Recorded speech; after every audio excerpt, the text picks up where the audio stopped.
You make me feel so spring has sprung.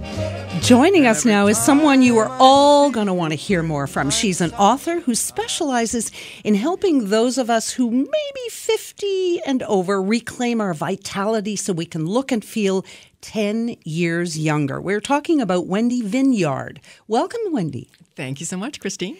So, you've written a book that promises to help you look and feel 10 years younger. What makes your book different from other books that give advice about aging better? Well, that's a great question because a lot of books out there just have some ideas, some tasks, some choices that you can make. But I'm sure we've all been to seminars or had books that just sit on the shelf. Mm-hmm. They don't do anything. Right.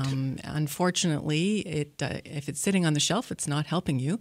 So I wanted to build in something in the book that could help people to actually integrate what's in the book, integrate the healthy choices, the natural ways of looking and feeling 10 years younger into their lives without having help from anybody else unless they really want it or they need it.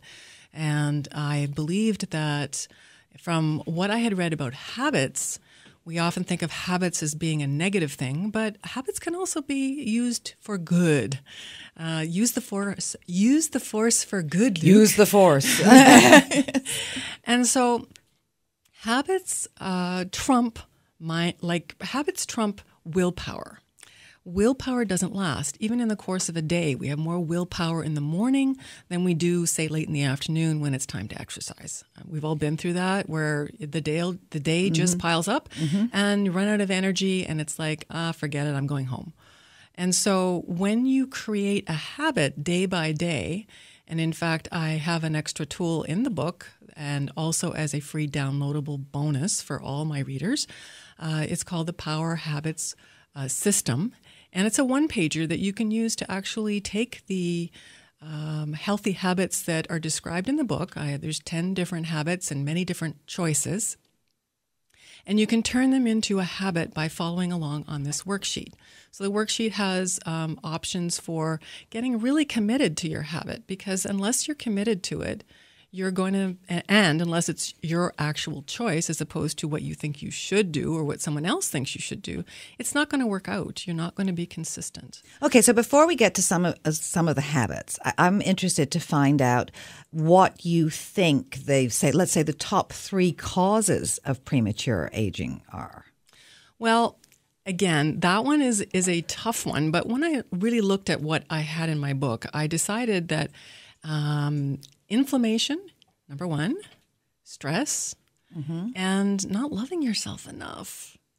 And this is a toughie. That's because sad. It is. It is. And there's a lot of habits that we have, the negative ones, that are driven by unconscious programs and beliefs and values that we have that we're not even aware of.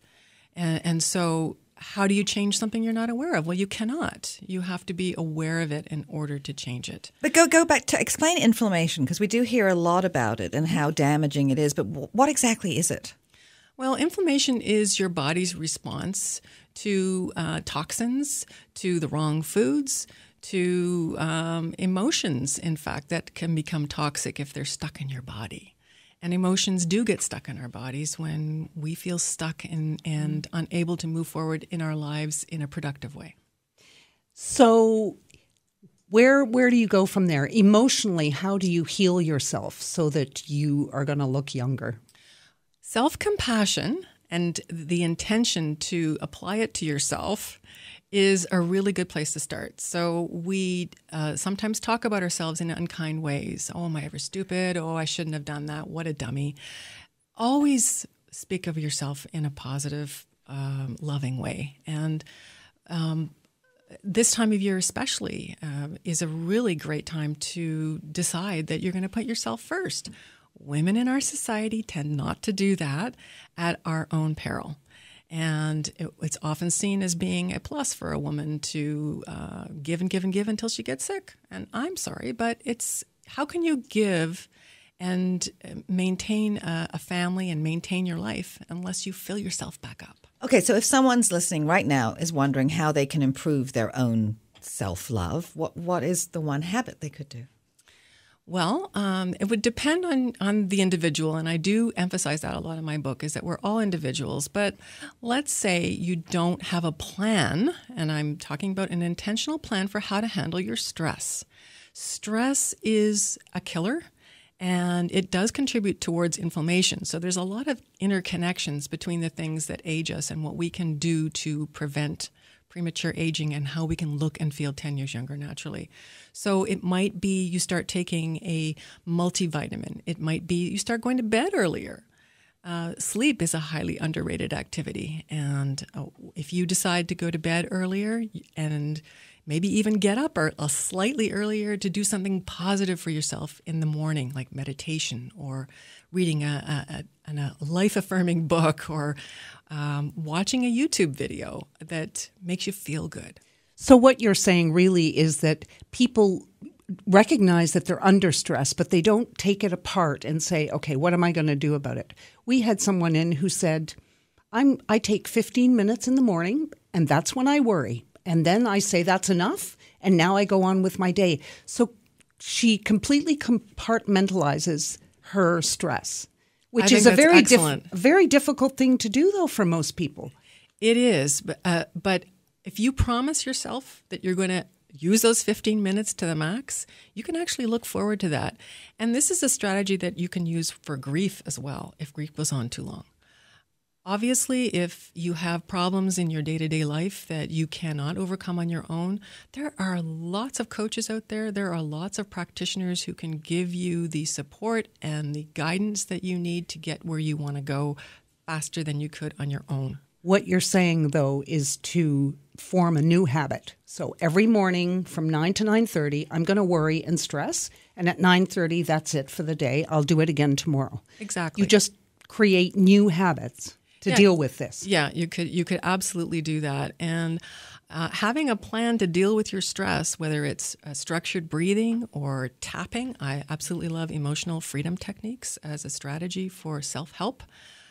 Whatever it is that you choose, make sure that you use it. Because again, like that book on the shelf, it's not going to work unless you use it. All right. So we can download for free, thank you very much, information about this book and the one-page worksheet at powerfulhabitsbook.com.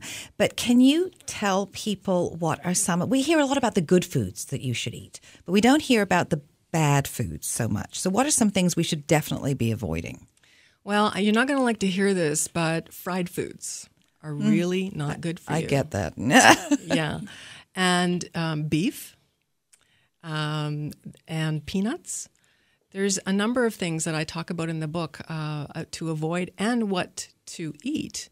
And it's important that you take a little bit of time to figure out how it affects you personally, because I can give you a list, but if it's not your trigger, you may be one of those people who can eat any of those foods and feel perfectly fine.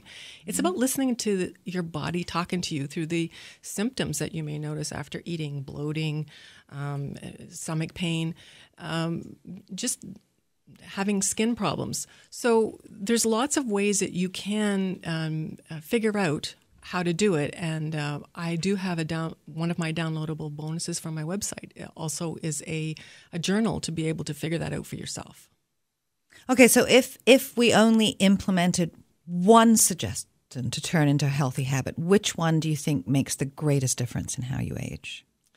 Well, I really believe it's stress management. Stress management. I think there's way too much expectation on everybody. Right from being a child to being a senior. And we all need to have a go-to strategy for handling stress better and getting more peace and happiness in this life. That's why we're here. We're not here to stress and struggle. We're here to figure out how to get the lessons that we can just be happy now. I'm going to read this book. I'm going to read this book and I'm going to download it and hopefully I will learn, because stress management, I think, is big, and stress causes all kinds of problems. It does, and not just emotionally, physically as well. Well, it triggers diseases. That's right. Absolutely, that's right. Heart disease, diabetes, cancer, all of these have relation to it, and it also can cause inflammation as well, and all the diseases that come from that. So, thank you so much for joining us today and giving us a little bit of hope. It's my pleasure, and there's always hope. This is What She Said on the Jewels. Stay with us. might just